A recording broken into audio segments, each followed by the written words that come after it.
Yo, what's going on, snipers, and welcome back to our Winnipeg Jets franchise mode here in NHL 24. So in last episode we had free agency and we also started up the season simulation. We are 26-11-4 so far here at January the 15th, so we are off to a pretty good start halfway through the season.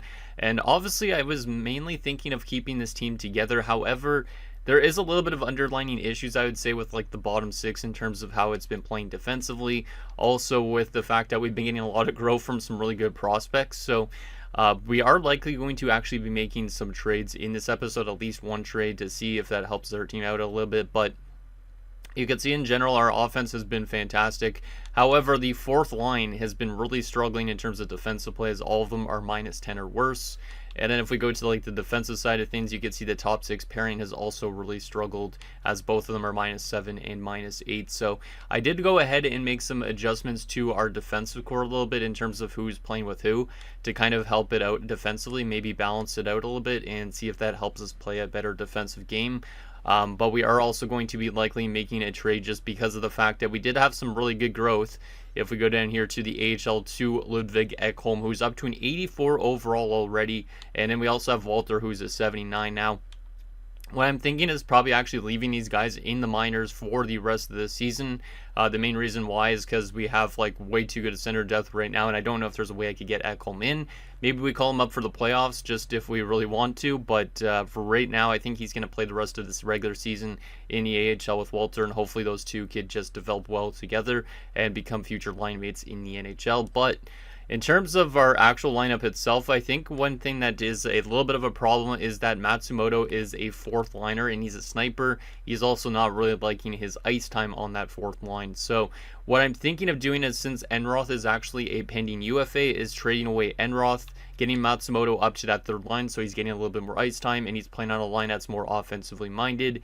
And then we could probably put in a different guy on the fourth line, like we could call up probably Jamal Hurd as a depth option.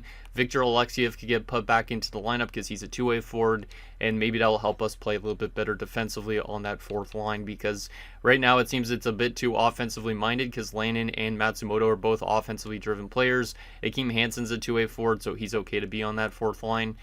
So I think that's the only thing we're going to do is probably trade away Enroth, even though he's been very good for us and he's also been like one of the better players in the series. It's just because he's a pending free agent that I think offloading his contract now is a good thing for our team. But you can see he's getting better every single season. He's on pace for 62 points this year, but likely we are going to have to move away from him because he actually is also listed as a second line forward. So despite winning 2 Stanley Cups with him, we are going to likely be trading him away just to get Matsumoto up there to the third line. Also with Enroth is he's a pending UFA. Matsumoto is a pending RFA. So Matsumoto will likely maybe get another 1-year contract, and then we could trade him away as well, or we could actually trade away his rights in the offseason if we really want to. But I don't know how much of these guys are going to be on this bottom six in the future, because we do have to make some really tough decisions once we get to the point where Ekholm, Walter, Kavusari, Ryzen, all these guys are getting to the NHL. Like, obviously I'd like to keep Irving, Groshek, Bickle, Jaquizi, and Wilson. However, Michael Misa is one of these intriguing guys who has 1 more year left on his contract after the season ends. What do we do with him? Do we trade him away so we could get Bickle to the top line, Goldman to a second liner, and then Ekholm to the third line? Or what do we do with that situation? Because obviously Michael Misa has been great, but he might not be here longer because of the fact he's also one of the older players, and we do have guys that could replace him. So we have a lot of weird decisions to make just based on how deep this team is. And you can see this is the restructured defensive core, so I split up Palin and Vandermeer just to kind of make it a bit more balanced. Also, Louis Varro wasn't liking his ice time on the top 6 pairing, so I got him into the top 4. And then Goddard is back down on the top 6 pairing because he is getting power play time already anyways. So there's that. And we do still have our injury currently to Stanley King, so he will be out for a little bit longer. But our team is still very, very stacked, and I think even once we trade away Enroth, it is still very stacked. So we still have a lot of decisions to make once we get to an off season, but obviously we're looking for a 3rd straight Stanley Cup, and that's our #1 priority. But anyways, I've been rambling for like 5 minutes already. Let's get into the only comment we got in last episode, and then we will get into probably making that trade with Mr. Enroth. So that comment is from Center Otaku. It says, it's pretty crazy that you have guys who would be considered first liners on most teams playing third line minutes. While it's important to keep the team together as much as possible, it might be worth considering trading Eberle, Enroth, and some or some of the fourth liners so you won't lose them for nothing later on. And yeah, I totally agree. I don't really know if I would move out Eberle right now because he's got a multi-year deal, but obviously at some point he probably would have to go just to get like Esteban Walter onto that third line or something like that. But yeah, there's a lot of tough decisions coming definitely with this team. Like we've been contending, we've been winning Stanley Cups, Presidents Trophies, all that, but we do also have to deal with the problems that we need to intertwine some of our younger guys into our lineup somehow, and we also might lose some of these good players for nothing as well, or trade them away and we could get some good future pieces in, but we might have to make a somewhat of a retool in a sense. But yeah, let's get into the Enroth deal. So I was actually looking at the trade finder, and there's actually a pretty intriguing deal there is to be made with the Arizona Coyotes. Now, before we actually get into what that offer was, you can see right now our right wing prospect pool is kind of barren. After like Jaquezie, Irving, and Wilson, the guys that are all in the top 6 right now, you can see there's Kavusari, who's pretty decent, but after that we do not have really a lot of right wing prospects. So this trade that I'm going to be showing you actually makes a lot more sense, just because it gives us a prospect on the right wing side of things, because we do have a lot of left wing prospects right now, but obviously we need prospects in every single area. So if we go to this trade with Enroth and we go to the find trade option, there's multiple trades. So there is multiple trades that Arizona offers us. There's Bulbrook, a third and a fourth. There's Bykov, a third and a fourth. Buzek, a third and a fourth. And then you have like a second and a third from Boston. You have Carolina, which has a second, a third, and Dan Vladar, which obviously we don't need Dan Vladar. Colorado has a second, a third, and some defensemen named Garvin. You have Minnesota with 2 second-round picks, but they're in our division, so that one I'm not really liking. And then there's also Luke Evangelista, who's near the end of his career with a third and a fourth-round pick. So none of these trades are super intriguing to me, except for the first one we got offered. This Bulbrook, a third and a fourth, is quite intriguing. So we get a third and a fourth from a team that's not in a playoff spot right now. I don't know how Dallas is doing. I think Dallas is actually doing really well, so that fourth rounder is going to be quite late, and we could easily flip it away if we want to. That third rounder is probably going to be an early third rounder, depending on how good Arizona is in 2037, I guess. But Bulbrook, being a right-wing prospect, as I was mentioning, we don't have a lot of right-wing prospects, is actually pretty intriguing. The other prospects they were offering us weren't very intriguing, but Bulbrook is definitely the most intriguing of the bunch. If we go to Bulbrook's stats, you can see here that he's a 78 overall at 20 as a top 6 forward prospect. So he's pretty much ready to jump to the NHL right now, which isn't great in a sense, but he will be helping out our AHL team, because imagine him on the top line next to Ekholm and next to Esteban Walter. This guy's also a very good shooter, so he will be able to help us out maybe with the offense as early as next season, and maybe he could develop into being a top 6 forward for us at some stage. But he was originally drafted 7th overall by the Pittsburgh Penguins, and yeah, he could probably become a very solid goal scorer. He's over point per game in his first season in Tucson, so I do like this addition quite a bit, bringing him in, and that's likely what we're going to end up doing. What's kind of cool, though, as I was looking at Enroth, and Enroth we drafted in the 4th round, 107th overall, and we're literally turning him into a player that was drafted 100 spots before him in a different draft by quite a bit. And then also we're getting a 3rd and a 4th round pick. So for a guy that was drafted as late as Enroth was, we've turning him into a 1st round prospect and then also more picks, which is pretty amazing.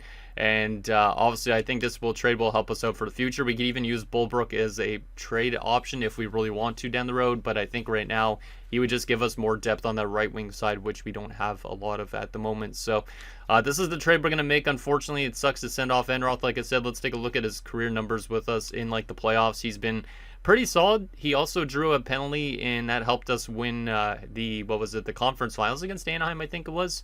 But you can see he's got 7 goals in back-to-back playoffs. He's a 2-time Stanley Cup champion. And yeah, 24 points in 48 playoff games is not too bad for a third-line option with like barely any power play time. Also 3 shorthanded goals in 2034-35, and unfortunately his career is going to have to come to an end with us. But who knows, maybe he'll become a pretty good player in Arizona, or maybe they won't re-sign him and he'll get paid in the offseason by a different team. So this one hurts, but we do have to kind of reshape up the core a little bit in a sense, just to kind of get other guys into the lineup down the road anyways, because we were probably going to lose Enroth in free agency anyways, so might as well take a good prospect in a third and fourth instead for him. So best of luck, Enroth in Arizona. I know it sucks, but we got to do it. And Eberle is probably going to be sad because that is your former line mate, I guess. So let's go ahead here and make some adjustments. So we are going to have to call up a player from the AHL. I am going to send down the guy we just acquired. Yeah, Bolbrook's going back to the AHL to play on that top line instead of Calvosari. Calvosari probably will play second line, so that way we're kind of balancing out our lines a little bit. But I am going to be calling up, I think, as the other depth option, I'm going to call up Jamal Hurd since he's a two-way forward, and he will be a depth forward for us in the NHL. Obviously, there's Ekholm, but right now we don't have a spot for Ekholm, and like I said, I probably would rather wait till next season unless we really want to get him into the playoffs this upcoming year. So the adjustments we're going to make, we're going to put Matsumoto up there with Goldman and Eberle now, so it's literally like we didn't even lose a good player, which is kind of crazy. And then to this right wing spot, we are not going to put Hurd in that spot. I'm going to put Alexiev since he's an actual winger, and that still looks pretty damn good. It's almost like we didn't even lose a really good player at all. But Enroth was on the power play here on the second unit. So now I have to think about who we could play in that spot. Who's the best shooter on this spot? Probably looking at Wilson. Yeah, Wilson's got really good shot accuracy. So I think I'm going to put Caden Wilson as the point guy on this unit. And then I think we need to find a new right winger for that second power play unit. Just got to think of who I want to give him more ice time to. Matsumoto could get that spot, I guess. Yeah, that probably would make the most sense to get Matsumoto more ice time, so that way he's not complaining. Like, that's also another thing that why we're making that trade. So Matsumoto could go into that spot on the second power play. Is he actually going to make this power play minus? Oh my goodness, we're getting a lot of notifications here in the AHL as well. Let me just address this quickly. We'll put Cam down the middle. Let me move Calvosari down, and then we'll put in Bolbrook onto this top line. And then we'll also put Bolbrook into the power play as well. If there's... What do you mean there's an edit strategy? Oh, that's why. We will go with the finisher as Bolbrook. Yeah, there you go. Perfect. I was wondering why that was still a notification. Why do we still have a -1 on this power play unit? Maybe we have to make some adjustments to it then. Like maybe I move Wilson to the top unit and then move somebody else back. But who the hell would I move back? There's nobody I want to move to the second power play. That's kind of strange. I guess it's because Matsumoto's not actually a great fit for the power play, but it makes sense for him to be on the power play. Because who else would I put on this power play? Lannon? Or Eberle. Does Eberle have power play? Yeah, he does. Maybe I'll try and see what Lannon fits like. Because he is a playmaker after all. Doesn't fit it really either. So our power play is a little bit controversial, but it's okay. I guess we'll just keep Matsumoto on it just for the high overall rating, even if it's a -1. And everything else will stay the same right there. So we don't even really get any worse getting rid of Enroth. We literally dropped down by 1 point on the right wing side of things, and then Alexiev obviously is much worse than what Matsumoto was on that fourth line, but he's better defensively.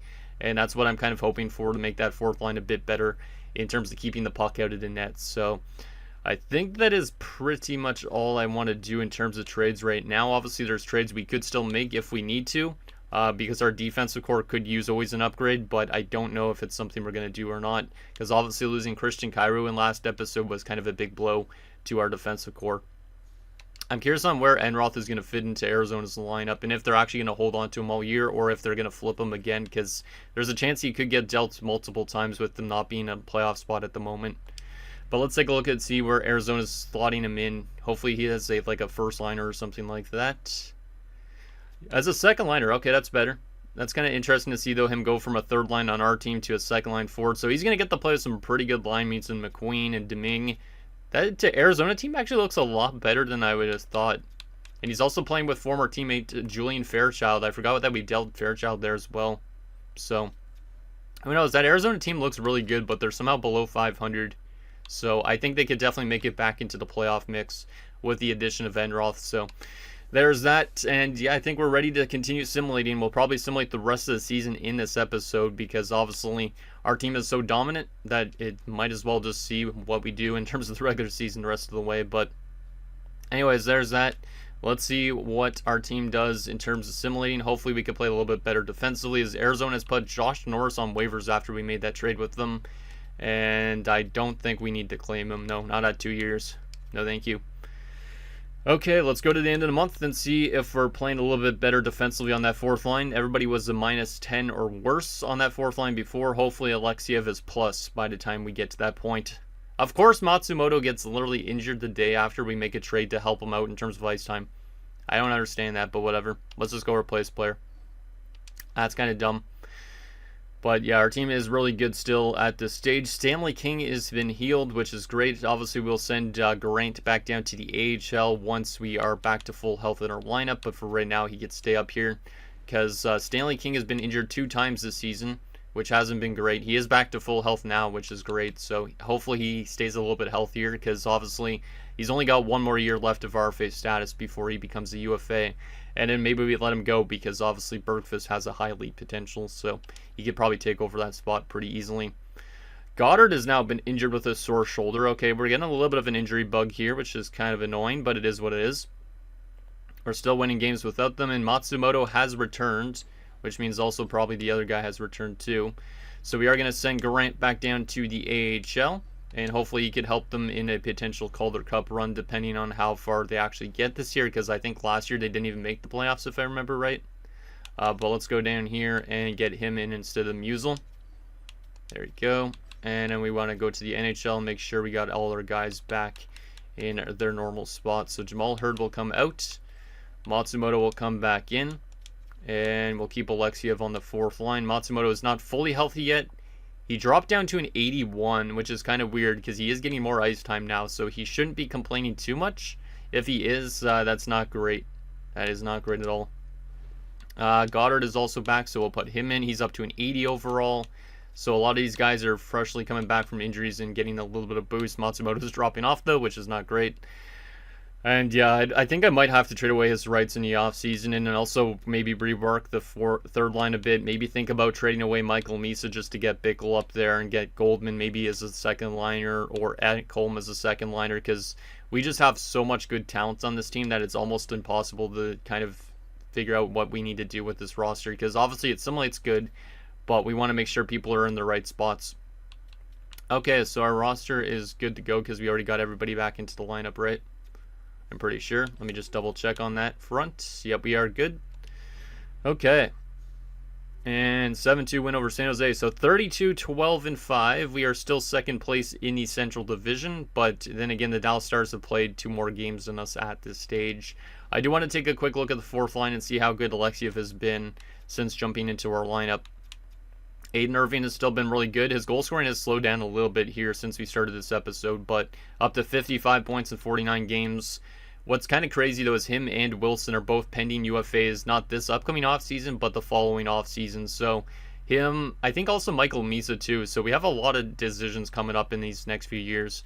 And obviously that's going to cost us either a lot of money or we're going to have to make a trade that might hurt us a little bit. But it's going to be interesting to see what that is like at the stage, I guess. So let's go to the fourth line and just see. And I don't want to go view lines. I want to go edit lines, you stupid thing. Let's take a look at our lines. I just want to see what our fourth line's been up to since those movements. Hopefully Matsumoto, yep, he jumped back to an 84. That's good. So he's actually happier with his ice time now. Alexiev is +3 since joining the lineup. Good. That's good. That means he's been helping out defensively on that fourth line a bit since the change up that we made. Okay, that's good. I'm curious on how Enroth has been already in Arizona, but we'll probably wait till the end of the season to take a look at how Enroth does in his first half a season with the Arizona Coyotes, or maybe he gets dealt again. Who knows? Where is Arizona now in the playoffs? They are last place in our division somehow. Yeah, they're probably going to have to off-sell Enroth again, so Enroth could get dealt for the second time this episode. We'll see if that ends up being the case. But at least he's getting a little stint in the desert. Speaking of Arizona, it sucks that they're probably going to relocate because I really like the Coyotes, actually, and I don't want them to move personally. But if they move, hopefully they come back with another Arizona team at some stage because I think hockey could definitely succeed in the desert if you guys are wondering about my opinion on that type of thing. I did take a random photo of myself yesterday with an Arizona Coyotes hat and jersey just to like kind of, I don't know, just meme my opinion on stuff. So Okay, we're having a little bit of a weird month here, but that's okay. I don't want to have too dominant this season because I don't think we're going to win the Stanley Cup if we win another President's Trophy necessarily, but you never know. Baldwin for a third and a fifth. No, thank you. Don't want to get rid of Baldwin yet because I think he could get into our defensive core next season. We're now 37, 16, and 5, which is still second place in our division. We still have 4 games now in hand on the Dallas Stars, yet we're only 3 points back of them. So we've played the least amount of games in our divisions other than the Coyotes, and we're in a really good spot. So obviously that's really good and positive. Irving's up to 482 goals already in 58 games. Aiden's going to hit 60 goals this year, I think. He needs 18 goals in the final, how many games is that? 24 games? Yeah, 24 games. So he needs to go almost a goal a game down the stretch if he wants to hit 60, but I think he could hit 60. This guy's an animal and probably one of my favorite players I've ever drafted, especially in this series. I mean, there's a lot of good players in this series that I really like, so let me take a look at the fourth line again, see if it's been playing good defensively still. Hopefully it has been, because that is a positive if it is. +2 only now, but still, that's okay. Let me take a look at the other guys on this fourth line. -8 still and -11 still, so they still haven't been the best at fourth line defensively. But, I mean, some line is going to have to get ripped up because with the amount of offense we're scoring on our other lines, those guys aren't going to be really minus that often. But it does make sense that our fourth line isn't going to be scoring a lot, and they're not going to be super good defensively. They don't get a lot of ice time either, so makes sense. I don't know if there's any trades I want to make the rest of the season, because like I said, we could bolster our defensive core considering the fact we got rid of Kyrou in the offseason, but I don't know if it's something I want to do. Scarlett's still -11. Louis Vara only -1 now since being put into the top 4. Huh. Okay. Goddard's -5. So yeah, that top 6 pairing always seems to be out there for goals against, just like that bottom line is. I'm trying to think if there's any moves I would make. I don't think there's any need for any moves because we have guys we can promote from within. Walter jumped up to an 81 now too. So yeah, Walter and Ekholm literally could be in the NHL team in the playoffs if we really want to, and we could send friggin' Hurd down and stuff like that if we really want that good of depth. So I don't think there's any moves that I want to make with this team. We have a lot of options we could go to if our team gets into trouble in the playoffs. So you know what? We're going to keep the team the same. And if we run into any problems, we can promote from within rather than from other teams. So let's go to a day after the deadline just so I could see if Enroth got dealt again, because I think he might be on the block again for Arizona just because of the fact they are not simulating that good, which is kind of surprising. Let's just go to actually this Islanders game and see if we win some games up to the deadline. We win 2 more there. Let's go to the day after the deadline because I'm not even going to go into the deadline. Oh boy. I wish I could stop the simulation now because Dennis Palin has been injured with a mild concussion. Well, that's not great. Let's go replace player for a second. Can I stop it at the deadline? Yes, I can. I could definitely intervene into the deadline. So let's actually go as a buyer just for the time being because we know we are going to be without Palin until March, which is a little bit of ways away. Palin's still on the block, which is kind of funny. It's not even showing him as injured, I don't think, though. Huh. Is there any defenders that would be good to bring in just because of that injury? Probably not, because Byram's got 3 years left on his contract. Nemec has 2. Ekholm was put back on the block by Arizona. Tampa, Columbus, and Ottawa's interested. So we'll see if he gets dealt for the second time. Let me just go to... wait, we're getting offered a trade here. Baker and Biggs, so 2 of my prospects. One's a top 6 forward, one's a medium starter for 3rd to 4th in Garvin. That does give us another defender, but I don't know if it's something I actually need, to be honest. Let's see, Garvin here. 80 overall, top 6 at 29. DFD does fit all our pairings. Huh, that's interesting. He's a -21 this season, so Colorado definitely having a tough year. He was in Nashville before that. 7 points in 18 playoffs games, not bad for a DFD, but honestly, I don't think I want to make any trades, to be honest. Like, even though technically Palin just got injured, I'd rather stay the course here. Because technically we still have Vandermeer, Vernarski, Louis Vara, Goddard, Scarlett. Baldwin could get called up, hypothetically, if we really want to. Or we have other guys we could call up as well. We do have Sandlak, who would probably be playing in our lineup for that. We're getting offered another trade. Nemec and Leo Loof for Bulbrook, who we literally just picked up, who was drafted by Pittsburgh, so we go right back to the same organization again. Reason as well, who's another top 6 forward prospect of mine. Naslund and Shrimp. That's a lot of stuff to give up for Simone Nemec. I don't think I'm going to do this deal either. I know Nemec is good, but let me take a look at him. 85, top 4. He's also injured. I thought you couldn't trade injured players away. So this wouldn't even help us right now, really, with the injury to Palin. So yeah, I don't think I'm going to make any deals, even though Palin's been injured. I think I'm just going to stay the course and see what ends up happening. So let's just keep the team the same and trust in the process. We've won multiple Stanley Cups without making a deadline deal before. Let's hope that we could do it again. We're also leading our division right now, and we have good prospects in the system to promote from within, so I think that's okay. Let me go to edit lines, though, see what our lines are looking like at the moment without Palin, because obviously losing Palin is a little bit of a blow to the defensive side of things with our team. But this is what our team could look like next season, too, though, because Palin is a pending free agent, so let's get Goddard back into the top 4 because of that. Sandlak could play with Scarlett. Yeah, our team still looks a little bit barren defensively without Palin, but that's okay. That is okay. We have good goaltending, hopefully. And we have the offensive core to play good defensively, but will it play good defensively?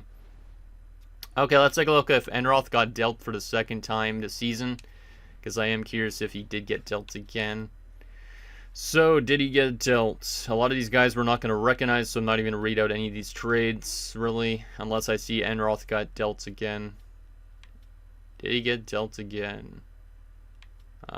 Don't see him so far. Don't see anything with Arizona. They might have held on to him.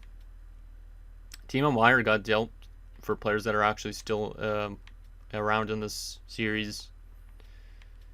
Nope, he did not get dealt. So it looks like Enroth will be spending the entire year in Arizona, I think. Let me just double check on that front, which is kind of good. I hope he actually gets re-signed by them too, because that would actually make the trade more realistic. Yep, he is going to stay there for the rest of the season. I'm curious on his stats right now, but we're going to wait till the end of the regular season before we actually take a look at his stats. Permitted I actually remember. As who knows, maybe I'll forget. Okay, let's simulate the rest of the season now. We're going to definitely make the playoffs. The question is, are we going to win another President's Trophy? Because we've already won so much of them over the last few years. We are on pace to potentially win another one, so let's go to the 22nd, take it a little bit slower. As Brandon Coe is on waivers, don't need him. I think we had him at one point, didn't we? As like a 4th line depth option? I don't even know. Palin is back, so Palin's injury at least wasn't too long term, which is good. Hopefully we're healthy going into the playoffs this year, because obviously that always helps. So we'll go like that, and we'll take Sandlak out. Palin back into that top 4, perfect. And let's see if we can string together some wins here, which we are at the moment. We've won 6 straight games, and then we lose 7-5 to LA. 4-3 to Calgary. Michael Misa has been injured with a sore knee. That's not great for our top line. But that means Jamal Hurd's going to be getting top line time unless I move Bickle up. Let me go replace player for a second, and then we'll put Bickle on the top line. Because, I mean, this is what our team could look like potentially without Michael Misa. Because Michael Misa might be leaving the team soon. You never know. So Bickle to the top line. We'll move Goldman up. And we'll keep Hurd on the 3rd line, I guess. Yeah, we'll keep Hurd on the 3rd line for now. But yeah, losing Michael Misa is a pretty substantial blow. But at least it's not too long term. So he will be back for the playoffs, which is good. Looks like Irving slowed down a lot. He only has now 14 games left to hit 60 goals, and he needs to have 14 more goals. So he needs to go a goal a game, basically. It's doable, but definitely it seems like our depth scoring is really good, considering the fact that we don't have a guy that's super over point per game. So we probably have like a lot of like 20 goal scorers again. A lot of guys on 70 plus points, my guess. Okay, simulate some more games here. There's another loss. There's a win over Florida. A couple more wins in a row as Michael Misa is ready to return. Hopefully Hurd's liking that ice time on the power play and stuff like that, because likely he got to play some power play time with Michael Misa injured. So we'll get this line set back to normal again. Perfect. And let me stop the sim because I can't see what's happening. We lost to Detroit. That's okay.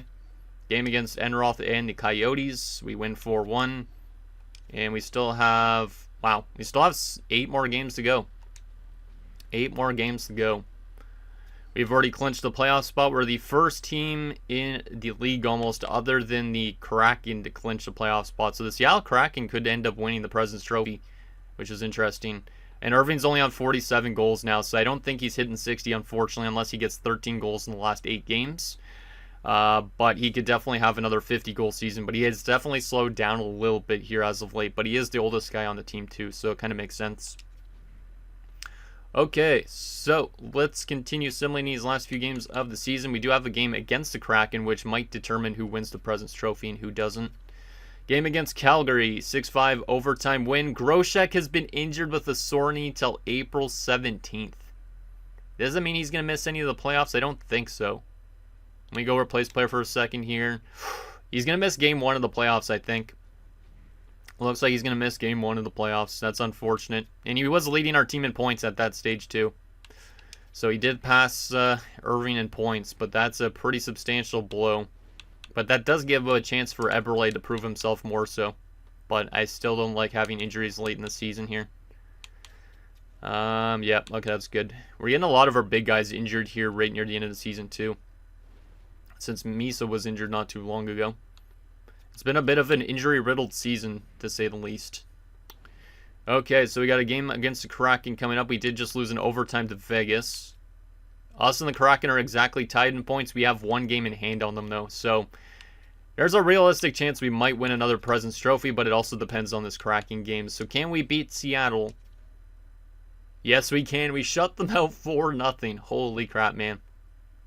If we win another President's Trophy, man, I don't even know. This team is so good that I honestly, like, we keep on winning things, but it's also, like, kind of like, when is it going to end in a sense? Like, I don't mind winning a lot, but at the same time, also, I like rebuilding a little bit too, but I don't mind that we're dominating this league in a sense.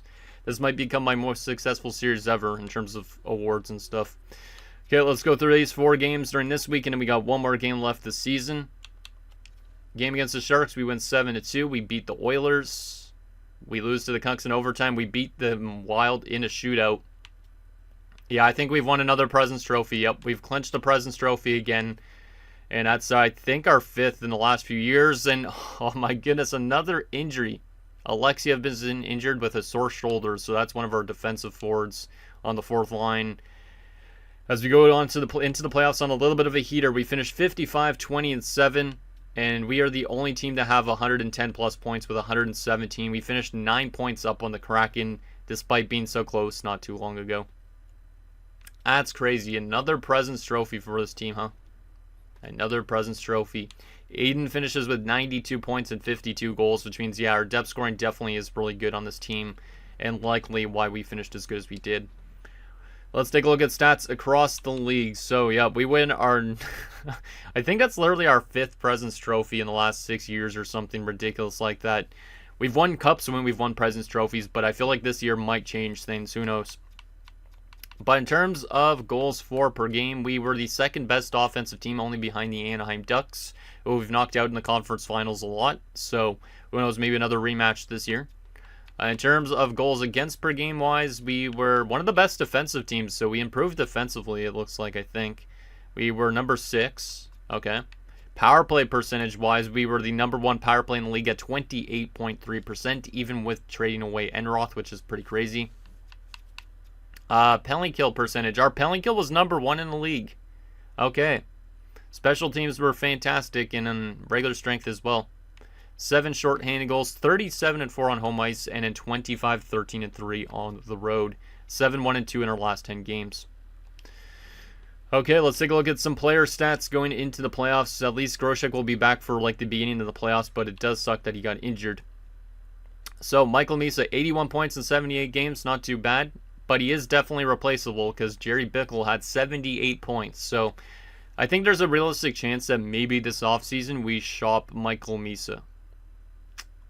I think. Unless we want to shop Goldman instead. But we have to make a tough decision regardless. Because Michael Misa, 1 more year left on his contract going into next season. Yeah, that's an interesting one. Because I think Bickle could literally take that top line reins easily. And then Goldman could be like a third-line center. And then we also have Ekholm and the minors who could easily hop into that top 6. So Michael Misa might be in the last year of his time here in Winnipeg if we want to make that move. Elijah Matsumoto, or not Elijah. Why did I say Elijah Matsumoto? Was that a guy I had in one of my series at one point? I think so. Edwin Matsumoto, 31 points in 77 games, -6, but obviously he did much better with more ice time, and he is liking his ice time as well, which is great. So that's good that we gave him a bit more ice time after we moved out Enroth. Akeem Hansen, 26 points in 82 games, -6 only, so the fourth line seemed to figure it out a little bit defensively, which is good. And Jamal Hurd was very good. He had 4 power play goals in those 9 games he played as a depth option when Michael Misa was injured. 5 goals in 9 games. Really good stuff from Jamal Hurd. 15 penalty minutes, though, in those 9 games. Damn. He had 1 fight already, which is kind of crazy. So shout out to Jamal Hurd. Not too bad. Left wing side of things, Groshek had 83 points in 76 games. Obviously, he's still injured and will likely miss Game 1 unless he's back for Game 1. 38 goals, though. Pretty damn good. Eberle on 47 points. Not too bad from him. A little bit quieter than last year, right? Yeah, 63 points last year, and then he fell off a bit after we moved out Enroth, but still not too bad from Quinton Eberle. Hopefully he has a good playoffs ahead of him because he's been a pretty solid playoff performer. Lannon on 22 points, -15. He is listed as a third-line scoring forward as well. There's a chance I might be shopping Lannon and Matsumoto in the offseason as well, depending on who we want to get into our lineup next season, but we do want Walter probably and Ekholm in the NHL next year, so we got some decisions for the offseason to make, but obviously we're not going to rely on that right now. We don't really care about what's happening in the offseason. We're going to focus on what's ahead, and that's our playoff run. Alexeyev on 8 points in 41 games, even 0. Much better defensively than what Matsumoto was doing on that fourth line. Rafalski, 7 points in 6 games. That's pretty damn good for a guy that's only a 77 overall. I know that he's playing on a good line, or he's playing on a power play, I think, too.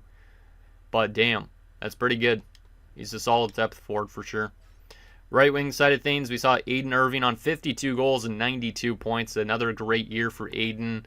Not as much goals as last year. He definitely slowed down in the second half, but still a fantastic season for him, and he's still over point per game in his career. And we know that he also makes a living in the playoffs, so hopefully he has a good playoffs ahead of him as well. Jake Kwiezi on 87 points. He was fantastic as well. And we also had Caden Wilson on 79 points. Love these 3 right wingers. They're probably some of the best players I've had on that right wing before.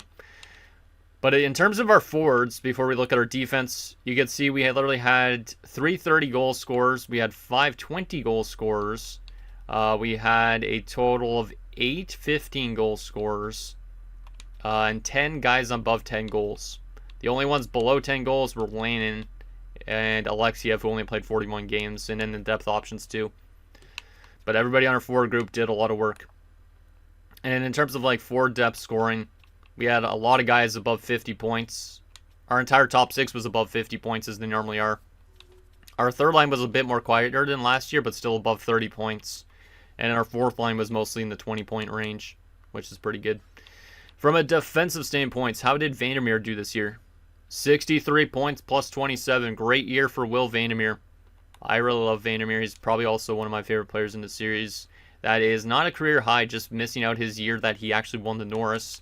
So maybe there's a chance he could win a Norris again this season, but he's been really good, and I'm hoping for some big stuff from him in the playoffs. Bernarski on 21 points is pretty good. Palin on 21 points plus 36, so Palin was great defensively. Louis Varr on 20 points. Goddard on 20 points in his rookie season. Scarlett on 14, but -7. And Sandlak was -4 in 5 games. Yikes. But still, every one of our defenders scored more than 5 goals, or 5+ goals. And every single one of them had 14+ points. So we're even getting points from the back end, even without Kyrou, which is pretty good. From a goaltending standpoint, Stanley King, 27, 10, and 3 with 3 shots and 897. And a 3.18. That's not very good. That's not very good. Which means Grant must have been decent when he was called up. Bergqvist was better than he was. 25, 10, and 2 with 1 shot, a 907 and a 2.87. Both with an assist. I'm almost leaning towards starting Bergqvist in the playoffs, but Stanley King is the higher overall, so I guess that makes more sense. But, damn. I want to see Grant here for a second, though. What did he do in the NHL? How was he? Oh, he was tragic. Through 10 games, he had an 884. So our goaltending was not really that insane, to be honest. Like, both of them had good win-loss ratios, but the goaltending wasn't the best. I do like Bergfest's stats a lot better, though, than Stanley King's, I think. But then again, Stanley King dealt with injuries all year, so maybe that also played a factor. But let's take a look at stats across the entire league, see who led in points and all that. Connor Bedard with 121 points, so Chicago might be dangerous this year. Peyton Edford in St. Louis, of course. Yanni Koivisto in Anaheim. A lot of guys we played in the playoffs before. Leo Carlsson, Jack Hughes, Trevor Zegras, Oscar Ekman finished with 75 goals. God damn, man. Wow. A lot of guys over 100 points this year. And then, yeah, the best goal scorer, yep, Oscar Ekman. Aiden Irving still finished as a top 10 goal scorer this season, but he definitely fell off a lot because he was second place. And Oscar Ekman just continued to do what he did all year. That's insane. 75 goals at 22 years old. Crazy. Let's take a look at some Selke candidates. Let's see what we got here. Probably Avery Cummins. 55% on the draw, 149 takeaways. Yeah, it's probably Cummins. Connor Bedard could be up there too, but it's probably Cummins in my opinion. Most fights for fun. 30 fights from Gavin Weeks, who fights a lot all the time. Tiny McCauley, imagine a guy having to be named Tiny and he's 6'5". That's friggin' hilarious. Ryan Pitt, Craig Carlton, okay. Best defenseman in terms of points this year. Oh my god. Okay, no chance that we're gonna get a Norris, unfortunately, because Cale Makar decided to have 112 points at the age of 37. What the heck? And he was a plus 28. Well, he completely destroyed Eric Boudens, who was in second place, and Brant Clark, but holy crap, what a season for Cale Makar. Vandermeer was up there as one of the better defensemen, but still, nowhere close to Cale Makar. Cale Makar almost doubled him up in points.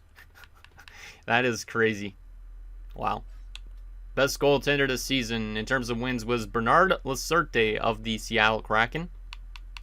Most shutouts was Joey Haynes. And then also Bernard Lasarte up there as well. In terms of save percentage, it's going to be Matti Alto. But you also have Haynes up there with the 919 too. It's probably Haynes based on the win-loss ratio and the most shutouts. And in goals against average, yep. Haynes is definitely going to be your Vezina winner with a 919 save percentage. Pretty good. Any goalie goals this season across the league? No. Most assists. Sebastian Cossa was 6, okay. Best rookie this season was Bill Sweeney of the Avs with 62 points. And he also had Silas Neal up there with 28 goals and 47 points. Now, what I'm curious on is how good did Enroth do in Arizona? How did he do in Arizona? 71 points this year and 32 goals. Looks like he did well with Arizona since we traded him there. Yeah, 40 points in 41 games. So shout out to Enroth, who might get paid some big bucks this offseason. Or might get re-signed by the Coyotes, who knows. That's good to see that he fit in well. Makes the trade look a little bit more reasonable, which I think it obviously looked reasonable anyways, but still. That's really good. He had more points than even Dylan Genther and stuff, so. Shout out to Enroth. Okay, so there is that. Did our AHL team make the playoffs? They should have, right? If they didn't make the playoffs, I'd be surprised. Yeah, they made the playoffs. Okay, good. Let me take a look at the AHL here briefly as well. I do want to take a look at how Ekman and stuff are doing, or Ekholm, I should say. 66 points in 68 games. He's up to an 85. I really want this guy in our playoff lineup, but I don't really know what I could do to get him in. I'd literally have to scratch like Akeem Hansen, and then Ekholm would probably be playing as like a third-line center, but he'd probably make Goldman as a fourth-liner since he's a two-way guy. I think that would make our team way too good overall-wise. I think it's probably just best to wait till next season for Ekholm, but you can see why I'm thinking about moving out Misa. And then Walter had 31 goals and 60 points so far this season. And he's up to an 81. And his shooting is straight 90s, which is awesome. Wow. That is great to see. Baldwin as well is very close to being a defenseman for us in the NHL. Like, we're just getting so much good growth from our guys in the system that I'm very excited for a lot of the prospects that are coming here too. And then also Broldbrook. We didn't even take a look at him. We brought him in, and he's almost point per game since joining our team in the AHL. which is great. So yeah, that top line of Bulbrook, Ekholm, and Walter probably doing really well. So there is that. The question is now, who are we playing in round 1 of the playoffs, and can we beat them? We could probably beat any team in the playoffs, but also at the same time, winning a President's Trophy makes it a bit scary. Looks like Grosek will be back to full health right for the start of the playoffs, which is fantastic news. Because even though Rafalski has been good, I do like myself Mr. Philip Grosek. So Grosek will get in, and we'll move out these other guys. Perfect. Yep, we're going to be back to full health to start the playoffs. For the most part, Alexiev is still out, but that's okay. Do I want Rafalski in that spot, or do I want Hurd? Probably Hurd instead, just because he's two-way. I'm going to take a look at the face-off stats. Hurd will take the middle instead of Hansen. Yeah, perfect. That is good. Okay, who are we playing in the playoffs? We are going to be taking on the Nashville Predators. I feel like we could get cheesed, but we've won so many cups with the President's Trophy, so anything could really happen. But Nashville went 44-34-4. We went 55-20-7. We literally had 11 more wins than them this season. They could be a cheese team. They could be. Let's see how they did during the regular season compared to us, and then we'll take a look at their roster. But this could be a team that ends our dynasty potentially. Well, not necessarily ends our dynasty, but also like slaps us for winning 2 straight cups. Because I don't think I've won 3 straight cups ever in a franchise mode. So this year, we'll see if we're able to do it. But yeah, Nashville is the wild card team. They finished way below us in goals scored. They were not terrible defensively. Actually, no, they were pretty terrible compared to other playoff teams. They allowed 30 more goals than us. Their power play was really good, though. Their power play was almost on par with ours, which ours was the top in the league almost. Or was the top in the league. Their penalty kill, not so much. So they have a really good power play. That's pretty much it, it seems like. Let's take a look at their lineup. I think it's been a while since we've actually played the Predators in the playoffs.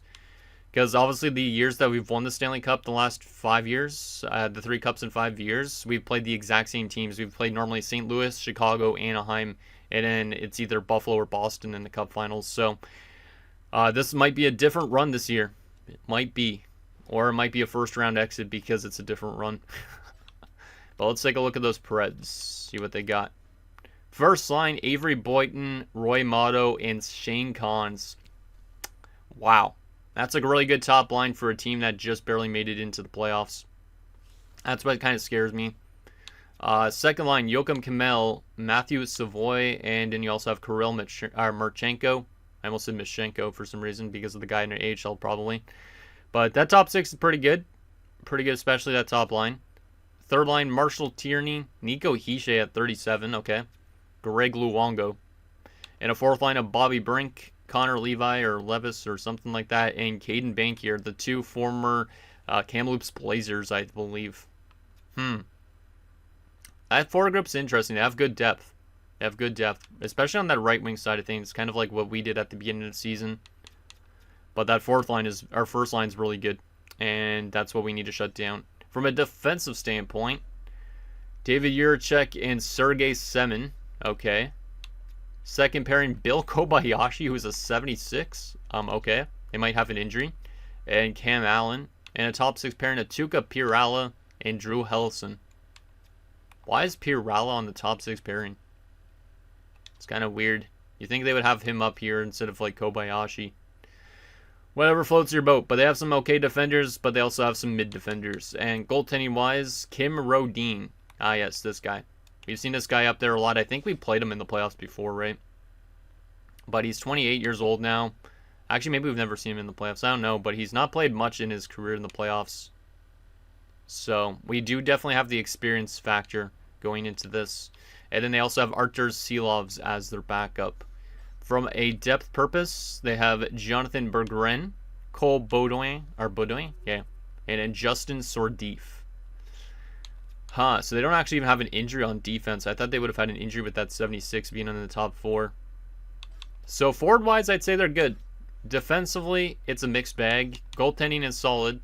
And then depth-wise is okay too. So they actually might be a little bit better than it says, which also makes me feel like we could get cheesed. But also, we've won cups with the President's Trophy before.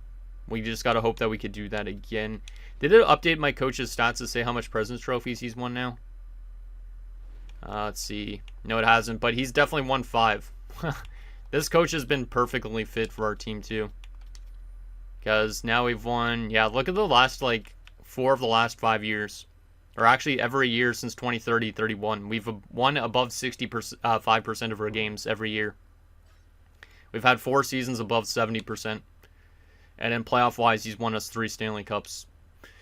Pretty damn crazy. But anyways, guys, that's going to do it for this episode of our Winnipeg Jets franchise mode. So in next episode, we'll take it to the first round of the playoffs against the Nashville Predators as we look to go for our 3rd straight Stanley Cup and continue this dynasty train that we're on. Send anything down below, and I'll see you guys next time.